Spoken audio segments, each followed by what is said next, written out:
Hello, beautiful and amazing beings of the universe. It's the Nerdy Stepdad coming at you with the deep dive into the Geo team.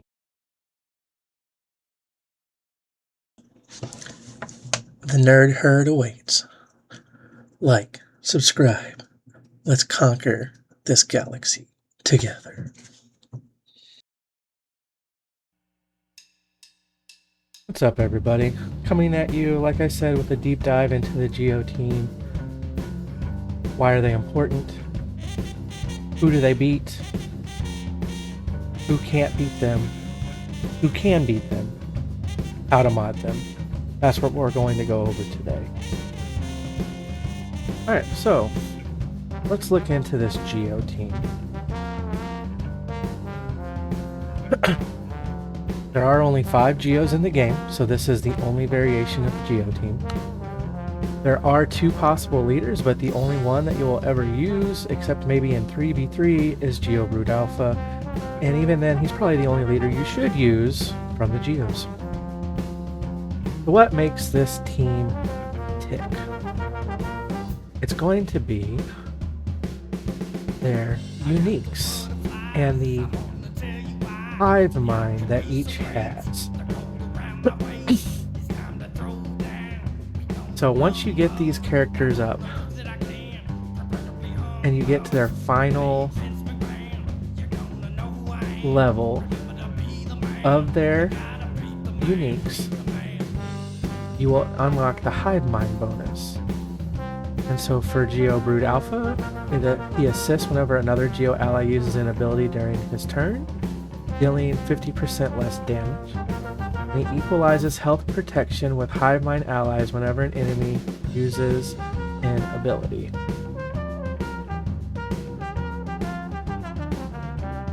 And his leadership, Geos have plus 15,000 max health and protection and 50% health still, and Geo allies recover 3% protection when they use their basic ability.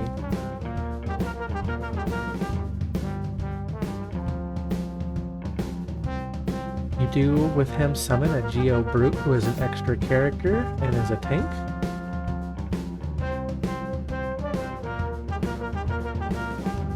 Inscription is what calls the Brute. The Glaive is an AoE attack, and Shield Bash is a single target attack.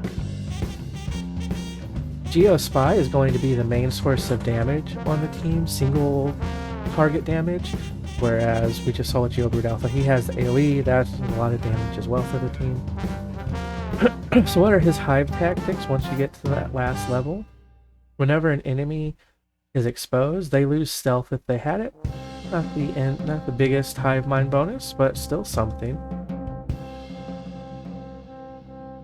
And his big hit is Silent Strike, and if somebody is exposed, it does even more damage. It dispels all status effects on himself and the target and deals 25% more damage for each effect dispelled this way. So if he has a bunch of buffs, and they have a bunch of debuffs or buffs, when he hits them, he hits like a truck and can just eliminate targets single-handedly pretty regularly.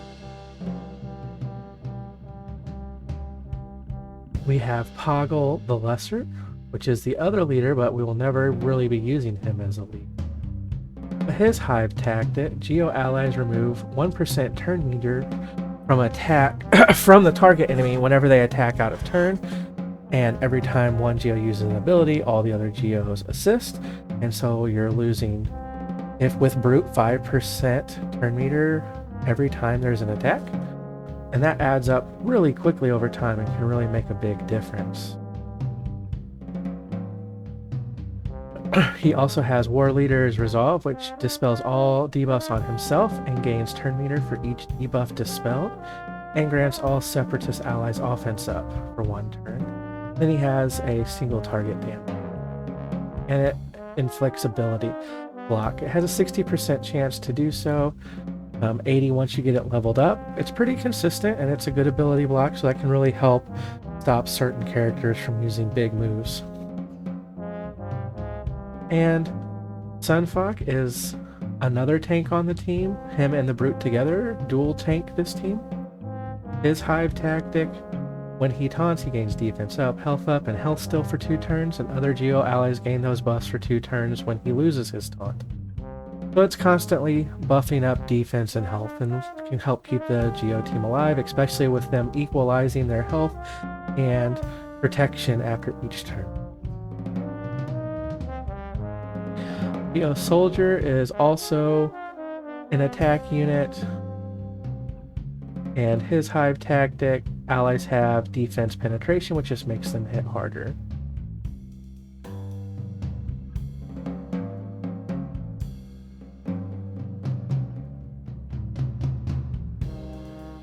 So that's really what makes this team tick, is the Queen's Will and his Swarm Leader. So let's just, I don't have them modded at the moment. We'll go over the mods. I don't have mods to add to them at the moment because I'm still so new into this account, but we will get them modded up eventually. But let us do just a battle so you guys can kind of see what I'm talking about a little bit better. Don't need him there.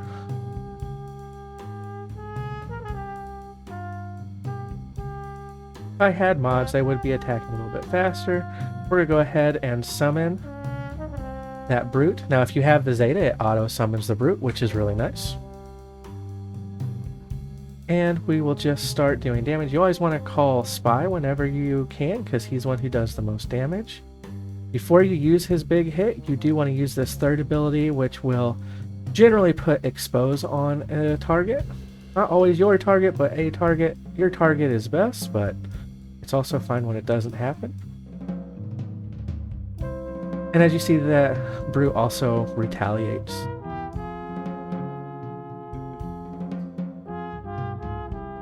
And they're all attacking, and they're all gaining turn meter. We're going to go ahead and do this big hit. Wasn't big enough because the expose went away, and so did the buffs, but it still did a massive amount of damage, as you saw. And they're just constantly attacking with each other. You do kind of want to be smart with who you attack and when. But after you see at the end of that turn, they all equalize their health and protection, which is a big deal as well. You got ability blocked from the basic of Poggle. And this is only at 60%, so it's not even hitting as often as it will when it's at 80%.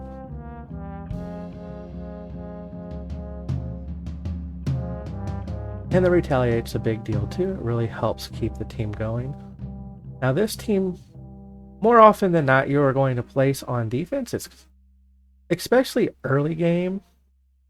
It's extremely difficult to deal with until such a time that you get, until you get teams that are starting, until you get your teams geared up enough that they go before the Geos. And they have the ability, there's certain characters have the ability to solo them. Darth Vader and his Merciless Massacre being one. But if somebody doesn't know what they're doing and they mess up and preload these guys, they can have a big problem on their hand.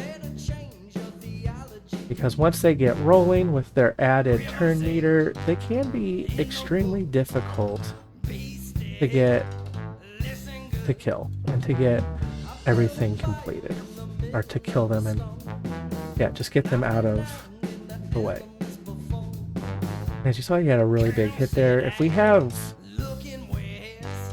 mods on him, he'll hit much harder, and he would have killed her in one hit by himself.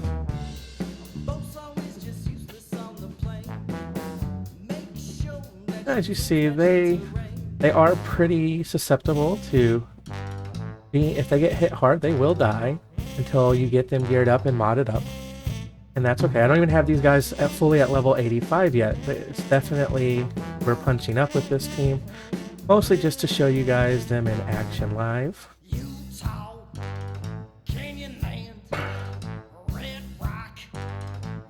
But it is a great early game team, and they are extremely useful, not just in early GAC as a defensive team, which is their main use, I would say, but also once you get into Geo territory battles, you will need this team to unlock what?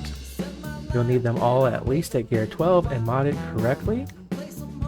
which might be a topic for another video at some point in the future when our guild gets there. There are guidelines to how they need to be modded in order to get that mission completed. We can just set this on auto because they're going to take care of CLS at this point, even missing soldier. And so with that being the ability to get WAD, it really makes a big difference in terms of being able to get that lifter for C, as well as the requirements for Jedi Master Kenobi. So they're very important for that aspect too, and they're really good in territory wars once you get Poggle's Omicron, which once the teams die, they will come back again a second time and can really put a stop to like the Darth Vader solo counter, and can be a little bit more difficult to deal with. You see a lot of geo walls on early guilds because you are bringing them up anyway for the territory battles. You might as well use them in territory wars, which is why you see a lot of guilds do that. Makes a lot of sense. So how do we want to mod these guys? I'm going to pull this up on GG. I'm not going to show you that screen, but we have went over in the past how to get there. You can watch previous videos.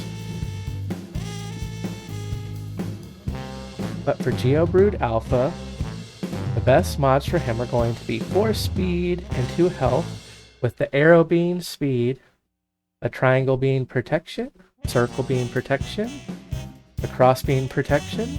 Main reason is you want to keep this guy alive so that when the brute dies, he can bring him back.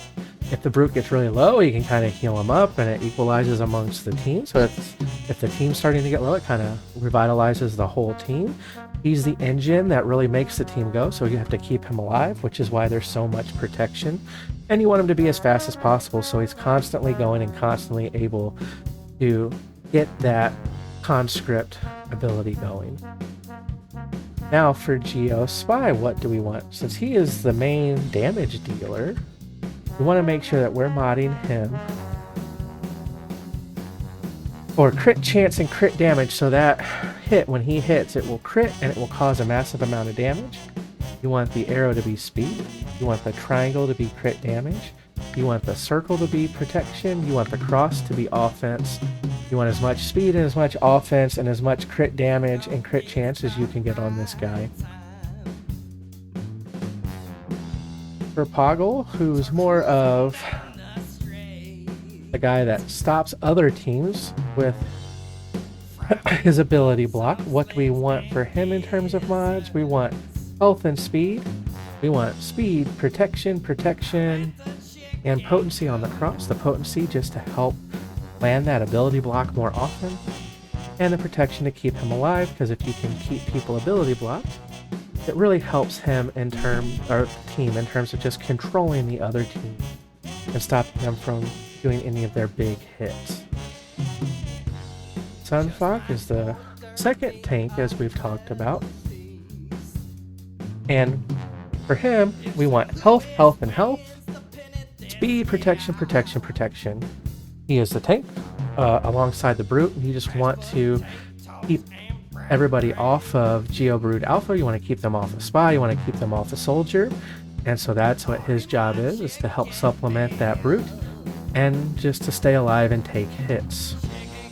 And then Soldier is just a little bit more damage for the team.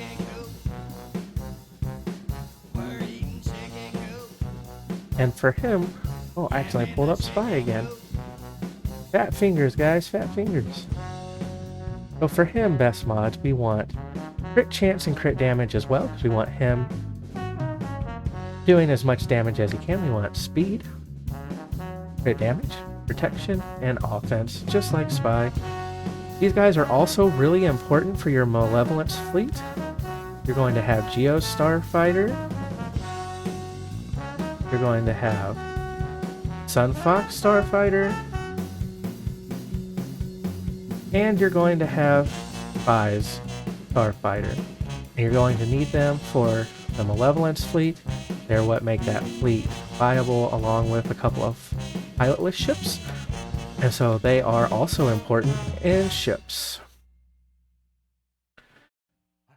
So what do the Geos counter early game? They can counter for you if you have them on offense for some reason, bounty hunters really well. They can also counter Phoenix without Rex, but I would say with Rex now getting into Lightspeed token, you're not really going to see a Phoenix team without Rex anymore. They can also counter early Bad Batch teams.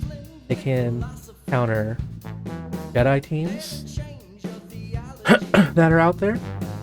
But as stated, we don't really want them on offense. We want to put them on defense. If somebody accidentally preloads them, if they don't know what they're doing when they are fighting them, they're going to get you a ton of holds. They're going to be able to really stop a lot of early game attacks in GAC. You're going to need them in territory wars because you're also building them up in territory battles, as I said. What beats Geos? Merciless Massacre Darth Vader. Imperial Troopers if they go first. Phoenix with Rex. And those are going to be the most common counters. Just about anything, if you can go first and you can get Geo Brood Alpha down, will beat them.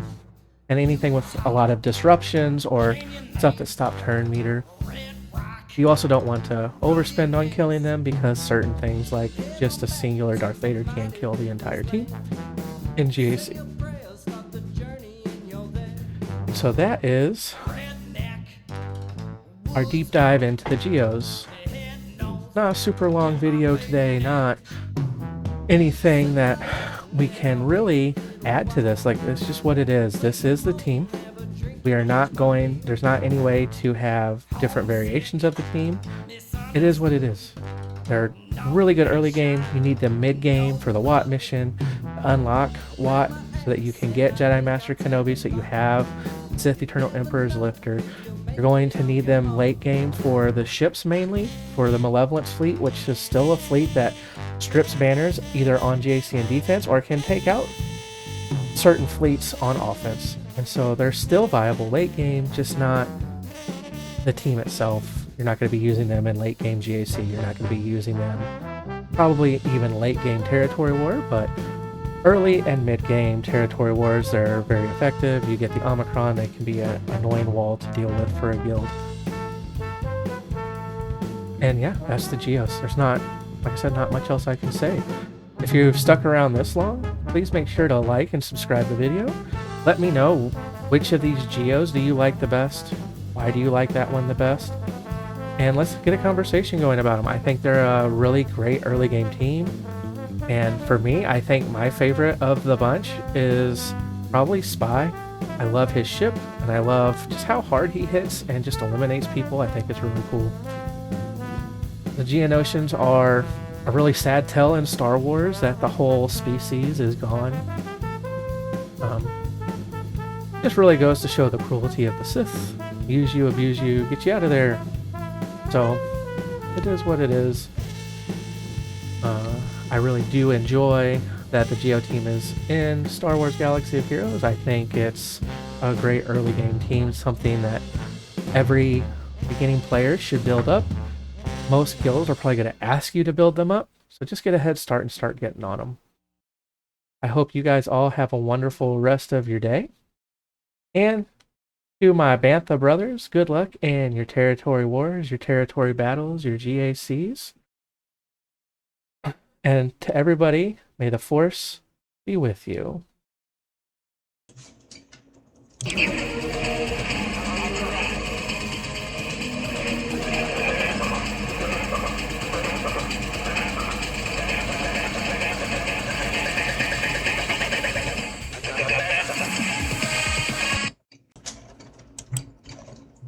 Where are you going, nerdy? For a nap.